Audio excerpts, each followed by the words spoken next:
বনে বনে জলে জঙ্গলে যেখানেই বিপদে পড়িবে আমাকে স্মরণ করিও, আমি তোমাকে রক্ষা করিব, বলেছিলেন ভক্তকুলের বাবা লোকনাথ ব্রহ্মচারী।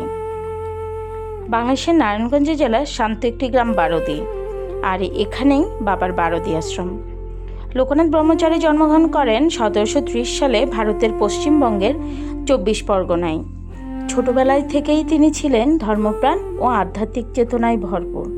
মাত্র অল্প বয়সেই তিনি সংসার ত্যাগ করে গুরু ভগবান গঙ্গোপাধ্যায়ের সাথে তপস্যায় বেরিয়ে পড়েন।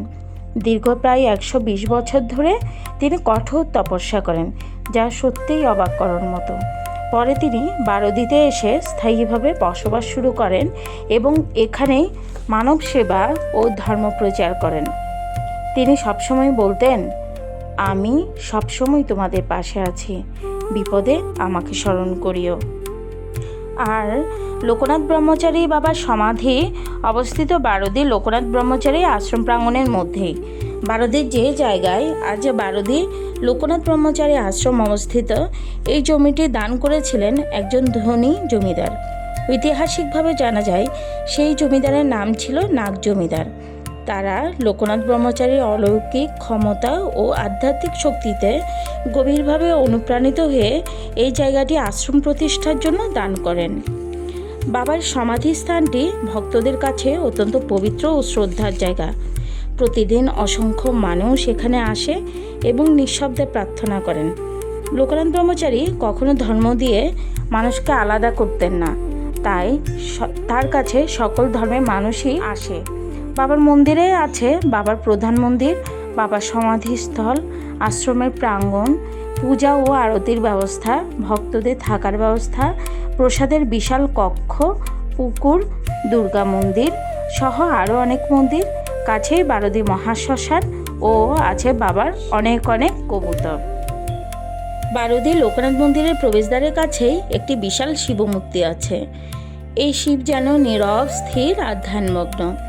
এই রূপ যেন আমাদের মনকে অনেকখানি শান্ত করে দেয়। ধারণা করা হয় 19 শতকের শেষ ভাগে বা 20 শতকের শুরুতে এই মন্দির স্থাপন করা হয় ভক্তদের জন্য একটি স্থায়ী আশ্রম হিসেবে। প্রতিদিন খুব ভোরেই বাবার পূজা অর্চনা শুরু হয়ে যায়। তারপর সকাল 9টায় বাল্যভোগ দেওয়া হয় বাবাকে, আর সেই প্রসাদ বিতরণ করা হয় বেলা 11টায়, আর রাজভোগ দেওয়া হয় বিকাল 4টায় এবং সেই প্রসাদ বিতরণ করা হয় বিকাল 5টায়।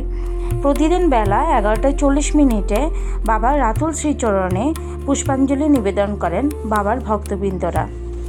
বারোদি লোকনাথ মন্দিরের প্রাঙ্গণের ভিতরেই থাকার সুন্দর ব্যবস্থা রয়েছে, খুবই পরিষ্কার এবং পরিপাটি সেই ব্যবস্থা। এখানে প্রতিদিন বাল্যভোগ ও রাজভোগ হিসেবে প্রসাদ পরিবেশন করা হয়। অনেকে বলেন এই প্রসাদ শুধু খাবার নয়, এটা এক ধরনের বাবার আশীর্বাদ।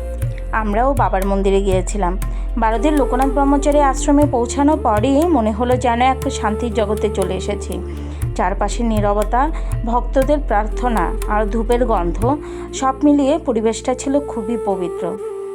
চট্টগ্রাম থেকে বারোদি যাওয়ার জন্য খুব সুন্দর যাতায়াত ব্যবস্থা আছে। ঢাকাগামী যে কোনো বাসে উঠেই আপনি সোনারগাঁও মুগরাপাড়া নেমে সেখান থেকে ট্যাক্সি যোগে বারোদি আশ্রমে সহজে যেতে পারবেন।